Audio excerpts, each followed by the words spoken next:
Buat yang benar-benar membakar semangat kita pagi hari ini ya. Ada Skrillex and Diplo featuring Kai yang membawakan lagu berjudul Mine ya. Kalau dari nada lagunya saja sudah bisa membangunkan kita wake up gitu ya. Ini sudah hari Jumat. Selamat pagi untuk Anda semuanya, Smart Listener dan juga sahabat yang bergabung pagi hari ini. Apa yang ada di dalam pikiran Anda? Apa yang sedang Anda pikirkan? Kalau dalam seminggu ini, apa yang paling mengganggu pikiran Anda? Wah, kalau bicara tentang pikiran banyak banget gitu ya. Nah, itulah yang akan kita bahas di kesempatan pagi hari ini. What is inside the mind ya? Apa sebenarnya yang ada di dalam itu gitu? Dan kemudian tempatnya ada di mana sih sebenarnya gitu ya? Saya sudah bersama-sama dengan motivator nasional di bidang leadership and happiness. Selamat pagi Pak Arfan. Selamat pagi Mbak Ola, apa kabar hari ini? Alhamdulillah. Ini Sehat tampaknya selalu ya? ya saya selalu sudah bersiap-siap memberikan training kira-kira kayaknya ya Betul sekali, di sebuah BUMN. di Ya, sebuah BUMN. Oke, baik. Nah, Pak Arfan mungkin dari lagu dulu ya. Ini lagunya agak berbeda ya, ya. nuansanya sedikit R&B gitu ya, membangunkan kita pagi ini. Tapi dari bagian lagunya deh, di bagian mana yang Pak Arfan ingin highlight? Karena kalau dari judulnya saja dan dari lirik-lirik yang dibawakan, ini udah bener-bener apa ya, memberitahukan apa yang ada di benaknya si penyanyi itu. Silakan Pak Arfan. Betul. Terima kasih banyak Mbak Ola. Jadi ini lagu yang bagus sekali ya, apalagi untuk suasana pagi hari ya. Memberikan semangat ya. Dan ini lagu ini adalah tentang permainan pikiran sesungguhnya Mbak Ola. Ya, jadi ini dua orang yang suka bermain-main pikiran gitu. Jadi dia mengatakan, "You love how you push me to the point of crazy." Kau suka bagaimana kau mendorongku ke titik gila. And I love when you are on your knees and begging for me. Dan aku suka saat engkau berlutut dan memohon kepadaku. You got me good with all these mind games. Kau membuatku baik dengan semua permainan pikiran ini. There you go, you got in my heart again. Ini dia dan kau mendapatkan hatiku lagi. Nah, kira-kira begitu Mbak Ola. Jadi ini dia suka bermain-main pikiran yang sampai to the point of crazy katanya gitu. Bisa membuat gila, tapi dia suka gitu. Seperti itu Mbak Ola. Oke, oke. Nah, bicara tentang pikiran, ini kan eh, kalau kita bicara dan kalau kita bahas gitu ya, perubahan harus dimulai dari mindset, ya kan? Kalau mau sukses kita harus mulai dari mindset yang benar dan sebagainya. Nah, bicara Betul. tentang mind gitu, ini sebenarnya mind itu ada di mana sih? Bener nggak bahwa mind itu tuh kalau kita tuju kan selalu di sini ya? Mind tuh di sini gitu. Tapi Ya, kemudian kadang-kadang ada kaitannya dengan hati gitu. Kalau begitu, kalau kita bicara tentang pikiran, siapa yang menggerakkan? Pikiran menggerakkan hati atau hati menggerakkan pikiran ini sebenarnya, Pak Arfan? Sebelum lebih jauh kita mendalami tentang mind ini sendiri, Pak Arfan. ya terima kasih banyak Mbak Ola ya. Jadi mind ini adalah sebuah eh, konsep yang bagi banyak orang tuh kelihatannya abstrak gitu Mbak Ola ya. Bagi orang-orang yang tidak belajar itu mind itu hanya seperti sebuah kata benda saja gitu. Tapi bagi orang-orang yang belajar, mind itu sesungguhnya sesuatu yang sangat luas gitu, bahkan seluas samudra Mbak Ola. Mhm. Ya. Mind itu seluas samudra. Jadi Mbak Ola bayangkan sekarang samudra gitu ya, bayangkan ya samudra itu kita biasanya cuma lihat permukaannya saja kan ya. Mhm. Nah, padahal sebetulnya kalau kita menyelami samudra itu di bawahnya itu ada gunung-gunung yang tinggi itu Mbak Ola. Ada puncak gunung yang setinggi Himalaya itu di bawah laut, ya. Kemudian juga ada lembah-lembah yang sangat dalam gitu, ya, yang juga sangat tajam gitu tikungannya gitu Mbak Ola. Jadi Ya. yang namanya pikiran itu yang kita ketahui itu sesungguhnya hanya sedikit sekali. Ya seringkali kita Mhm. katakan itu sebagai pikiran sadar atau conscious mind gitu. Padahal di dalamnya itu bayangkan analogi yang paling bagus menggambarkan itu adalah samudra itu. Di Mhm. dalam samudra itu kita cuma lihat yang atasnya saja, yang kena cahaya matahari gitu ya. Padahal sesungguhnya yang di bawahnya itu masih jauh lebih dalam, jauh eh, seperti kedalaman laut lah gitu. Kurang lebih seperti itu. Mhm. Nah, Mhm. kita kalau kita belajar maka kita akan tahu bahwa ada banyak sekali yang sangat penting dalam hidup kita tuh adanya di dalam mind Kedalaman itu, itu ya. Mhm. dalam kedalaman itu. Tapi kadang-kadang Mhm. karena kita tidak mau masuk ke dalam ruang dalam kita, maka kita menyangka tubuh kita ini hanya tubuh yang kasar gitu. Mhm. Padahal Mhm. sebetulnya tubuh yang kasar ini hanya bagian kecil dari diri kita. Itu, Mhm. Mbak. Oke. Ya, ya. Nah, Pak Arfan, kalau kita bicara tentang laut ya, ya kalau kita pernah menonton gitu tayangan-tayangan yang menunjukkan kedalaman di dalam kedalaman itu ada apa gitu ya, ada Ya, fitoplankton lah apa gitu-gitu. Bahkan kemudian ikan paus saja hidupnya di perairan dalam begitu ya. betul, Nah, betul. Ya. untuk bisa membuat kita menyaksikan apa yang ada di lautan dalam itu dibutuhkan teknologi, alat, kamera dan Betul. sebagainya. Nah, buat kita sendiri apa yang kita perlukan untuk bisa mendalami itu, Pak Arfan? Ya kan, mendalami pikiran kita. Kita bahas nanti di sesi berikutnya ya, Pak Arfan Ya, ya. Paul. Tools-nya Ya, apa begitu untuk mendalami itu? betul. Smart Listener dan juga sahabat yang bergabung, saya punya pertanyaan, apa yang belakangan ini paling banyak Anda pikirkan? Apakah soal penghasilan yang nambah gitu atau yang berkurang gitu ya? Atau soal kenyamanan, soal liburan, soal keluarga, soal pekerjaan atau apa yang paling banyak Anda pikirkan belakangan ini menyita pikiran Anda luar biasa? Kami tunggu jawabannya di 0812 11 12 959 atau juga Anda bisa akses kami di YouTube dan juga di Facebook. Kami jeda sesaat. Selamat pagi untuk Anda yang baru saja menyimak Smart Happiness di kesempatan pagi hari ini. Anda yang ada di Manado, Makassar, Banjarmasin, Balikpapan, kemudian Anda yang ada di Palembang, Pekanbaru, dan juga Medan. Selamat pagi buat Anda yang ada di Surabaya, Jakarta, Yogyakarta, Depok, Tangerang, Bekasi, dan juga kota-kota di sekitarnya. What is inside the mind? Itu yang menjadi topik bahasan kami di kesempatan pagi hari ini. Apa sebenarnya yang ada di dalam kedalaman pikiran kita begitu ya? Nah, kita mau gali lebih dalam lagi, so Anda bisa ikutan ngobrol. Tadi saya lempar pertanyaannya gini, belakangan ini apa yang paling menyita perhatian Anda, paling banyak Anda pikirkan begitu ya? Apakah soal penghasilan, pekerjaan, kenyamanan, keluarga, liburan gitu ya, atau hal-hal yang lain? Silahkan Anda boleh sampaikan ke 0812 11 12 959 atau juga bisa menjangkau kami di YouTube ya. Kami sedang live di sana di kanal Smart FM dan juga di Facebook ya, di Facebooknya Radio Smart FM. Pak Arfan, kita sambung.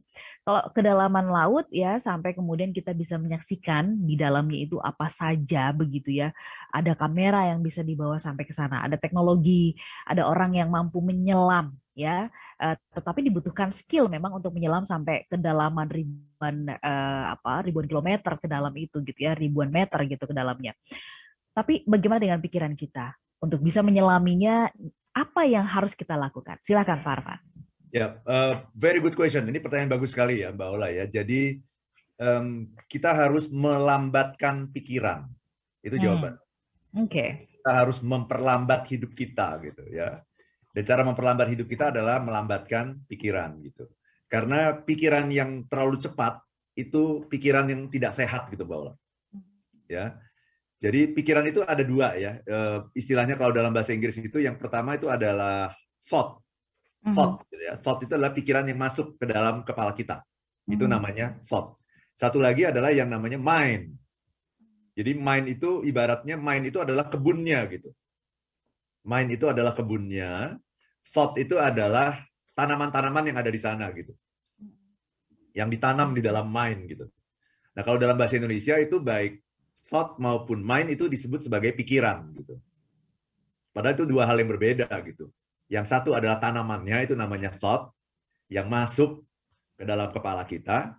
Nah, kemudian ekosistemnya itu namanya kebunnya itulah yang namanya mind gitu. Itu Mbak Ola. Nah, Oke. ini kan sesuatu yang abstrak ya. Jadi banyak orang yang kemudian menganggap ini sih sesuatu hanya sebuah kata benda saja gitu. Ya, padahal sebetulnya kita harus mendalami itu. Nah, cara mendalaminya gimana? Teknologinya apa? Teknologinya adalah yang namanya meditasi gitu. Jadi ketika kita melakukan meditasi, sesungguhnya kita sedang melambatkan pikiran kita gitu. Kita sedang fokus kan yang namanya meditasi kan yang secara sederhana saja ya. Meditasi itu kan fokus kepada nafas kita. Memberikan perhatian kepada nafas kita gitu ya. Dan ketika itu maka pikiran kita itu aliran pikiran atau aliran thought itu akan berjalan secara lambat gitu. Pelan, pelan, pelan dan disitulah hidup kita sesungguhnya. Ya. Disitulah kita bisa menguasai hidup kita, mengontrol hidup kita. Karena hidup itu kan sesungguhnya kuncinya adalah di pikiran gitu. Segala sesuatu yang terjadi dalam hidup kita itu sesungguhnya sudah ada dalam pikiran kita gitu. Keputusan-keputusan penting yang akan kita ambil dalam hidup kita itu sebetulnya sudah ada dalam pikiran kita gitu. Bahkan peperangan yang terbesar dalam hidup ini Dalam pikiran. sesungguhnya adalah peperangan di dalam pikiran gitu. Betul, betul, Jadi yang betul. namanya perang dunia itu sesungguhnya itu sudah terjadi dalam pikiran orang-orang yang mencetuskan perang itu. Mm-mm. Pimpinan-pimpinan negara yang mencetuskan perang dunia itu sebetulnya peperangan yang paling dahsyat itu terjadi di dalam pikiran mereka masing-masing gitu. Ketika mereka memutuskan serbu, kita bom itu Hiroshima gitu kan. Itu sudah terjadi sesungguhnya pemboman Hiroshima itu sebelum bom itu dijatuhkan di Hiroshima gitu. Tapi ketika para pengambil keputusan itu sekutu sudah memutuskan bahwa ini Jepang harus kita bom, nah, gitu ya. Jadi perang dunia itu sesungguhnya kecil dibandingkan peperangan yang ada dalam pikiran kita. Itulah yang membuat kekacauan di dunia ini itu adalah kekacauan di dalam pikiran begitu. Karena kita tidak mampu memperlambat pikiran kita, tapi kita Ya. mempercepat pikiran kita gitu. Berarti kalau kita ditanya apa sebenarnya yang ada di dalam pikiran kita, berarti semua hal ya, semua hal yang artinya itu awalan, titik awal Titik ketika awal dari seseorang, segalanya, ya. ya titik awal dari segalanya, orang mau mengatakan apa, memutuskan apa, action apa, itu dimulai dari pikiran begitu ya, Pak Ya, Arfan. betul sekali, Mbak. Baik, kalau begitu Pak Arfan, apa yang membuat orang salah bertindak, salah memutuskan? Apakah itu memang karena pikiran yang salah atau karena sumber yang dia dengar, yang dia baca terlebih dahulu, itulah yang kemudian membuat pikirannya itu tuh akhirnya jadi salah dan akhirnya menghasilkan tindakan yang salah, Pak Arfan? Ya, very good question, Mbak Ula. Jadi ada apa sih di dalam pikiran kita ya? Dalam pikiran kita ada yang namanya knowledge, pengetahuan. Nah, itu ya. Kemudian ada yang namanya belief, keyakinan kita gitu. Ya, keyakinan ini juga boleh terkait dengan keyakinan agama, keyakinan terhadap prinsip-prinsip dalam kehidupan gitu. Itu belief namanya. Kemudian asumsi-asumsi yang kita buat, teori-teori yang kita buat gitu. Ya, seperti misalnya teori kalau orang yang baik itu kebaikan itu akan selalu kembali kepada kita. Itu kan sebuah teori, sebuah asumsi. Orang yang jahat itu walaupun sekarang dia belum kena akibatnya, tapi suatu ketika dia akan kena batunya, misalnya gitu ya. Sepandai-pandai tupai meloncat, suatu ketika akan jatuh juga. Itu kan sebuah teori-teori yang kita miliki gitu, asumsi-asumsi dalam hidup gitu. Kemudian juga yang namanya memori. Nah ini, pengalaman-pengalaman hidup kita itu tersimpan di dalam pikiran kita itu, memori. Kemudian juga imajinasi kita. Nah itu, pikiran-pikiran kita ke depan, mimpi kita, hasrat kita, niat kita, nah, itu semuanya ada di dalam Pikiran. pikiran kita gitu ya. Jadi banyak sekali gitu, kaya sekali pikiran kita itu. Itu harta yang luar biasa itu adalah pikiran kita gitu. Nah, kalau kita sudah tahu itu harta yang luar biasa, maka kita harusnya kan menjaga gitu. Kita menjaga itu. Nah, cara menjaganya gimana? Bayangkan sebuah rumah, Mbak Ola, rumah yang tidak ada sistem keamanannya gitu. Sistem keamanan itu apa sih? Yang paling sederhana kan rumah ada pintunya gitu ya. Rumah itu ada pintunya supaya nggak dimasuki oleh orang yang tidak berkepentingan. Kemudian ada pintu pagar yang seperti itu. Pintu pagarnya juga harus dikunci dong gitu ya, harus digembok dong gitu. Kalau nggak nanti gampang sekali orang masuk. Bahkan kemudian ada orang yang punya CCTV misalnya untuk mengamankan rumah itu. Ada juga penjaganya rumah itu, ada alarmnya rumah. Oh banyak sekali gitu sistem pengamanan gitu pada sebuah rumah. Nah, rumah yang seperti itu saja masih bisa kemasukan orang jahat kan, masih bisa kemasukan teroris gitu ya. Bayangkan ya, hotel yang sudah demikian canggih sistem pengamanannya saja bisa kemasukan teroris. Nah, bayangkan pikiran kita ini yang luar biasa tadi, yang banyak sekali harta berharga, tidak pernah diamankan. Nggak ada sama sekali sistem keamanannya. Nah, saya menggunakan analogi itu ya, analogi security system, sistem keamanan. Udah canggih sistem keamanannya saja masih bisa ditelisik oleh teroris. Apalagi nggak ada sistem keamanan. Dengan kata lain apa? Kita tidak pernah menyaring makanan-makanan yang masuk ke dalam pikiran kita ini. Masuklah makanan-makanan sampah semuanya. Karena yang ditonton sampah-sampah saja yang ada di sosial media itu sampah. orang yang mengeluh, orang yang menghujat Hmm. orang lain, orang yang membenci orang lain, membuat berita hoax, itu kita tonton gitu. Kemudian kita bahas gitu. Hmm. Itu sebuah analogi yang menunjukkan bahwa kita tuh tidak punya security system. Hmm. Jadi masuk saja, sampah-sampah masuk semua. Nah, sampah-sampah itu walaupun awalnya kecil, tapi dia akhirnya menumpuk ya menjadi pohon-pohon kebencian, pohon-pohon kemarahan dalam kebun kita, dalam mind kita. Muncullah pohon-pohon kepalsuan, pohon-pohon iri hati, itu. Hmm. Padahal yang harusnya kita tumbuhkan adalah pohon-pohon kasih sayang, pohon-pohon cinta, pohon-pohon kebersamaan, pohon-pohon kebaikan. Itu tidak tumbuh. Hmm. Tapi yang tumbuh tuh rumput-rumput liar. Kenapa? Yang nggak pernah dijaga sih, apapun masuk gitu. Hmm. Oke. Gitu. Baik, Pak Arfan, kalau nggak kalau pertanyaannya, kalau tadi Pak Arfan menjelaskan soal jaga penjaga, kalau begitu apa yang bisa kita lakukan untuk menjaga atau membuat benteng pertahanan itu supaya pikiran kita tidak mudah dirasuki ya, tidak mudah cuci otaknya, kan kadang ada kondisi seperti itu ya. Apa yang harus kita Iya. lakukan ya Pak Arfan? Nomor satu adalah kesadaran, Mbak Ola.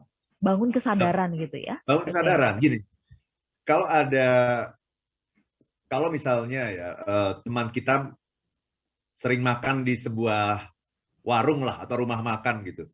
Suatu ketika dia makan di rumah makan itu dan kemudian dia sakit dan harus dirawat di rumah sakit.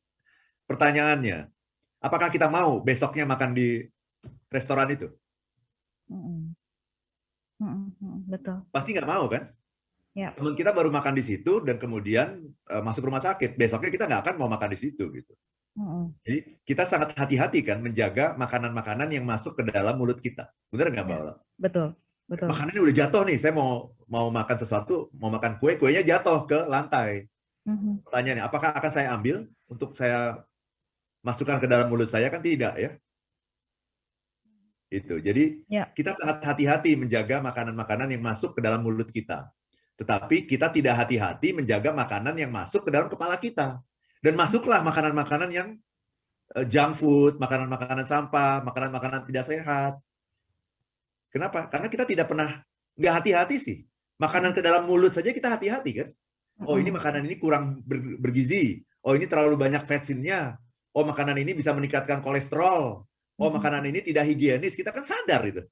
Nah Mhm. kok makanan ke dalam mulut kita sadar, makanan ke dalam pikiran kita tidak sadar. Dan masuklah makanan-makanan yang tidak bergizi. Tumbuh menjadi pohon-pohon yang tidak bergizi yang merusak sistem eh, apa keamanan diri kita. Jadi pentagon kita itu adalah dalam kepala kita ini. Ini benteng pertahanan gitu. Nah, benteng pertahanan itu kok nggak dijaga gitu. Dan kita masukkan apapun sampah-sampah itu gitu, Mbak Ola. Ya, ya, ya, ya. Oke, baik. Bangun kesadaran. Nah, ini yang boleh dikata adalah sesuatu yang tidak mudah ya, Pak Arfan ya, untuk membangun kesadaran karena Ya, derasnya informasi dan sebagainya membuat kita seringkali memang nggak sadar. Tambahan lagi tadi bahkan betul. untuk menyelami pikiran kita butuh meditasi, butuh untuk fokus. Berarti memang seringkali kita ini terlena ya, jadi benar-benar nggak fokus. Pak Arfan, nanti kita bahas Ya, lebih dalam ya. Kalau kita siap, Mbak. sudah duduk, sudah melambatkan pikiran gitu, what next? Apa yang Ya, kemudian kita kita olah, kita ulak-alik begitu ya, supaya kemudian kita bisa memilah-milah mana yang perlu, mana yang enggak begitu. Kita bahas nanti ya Pak Arfan di part yang siap, berikutnya. Mbak. Smart Listener dan juga sahabat yang bergabung, tetaplah bersama dengan kami dalam Smart Happiness.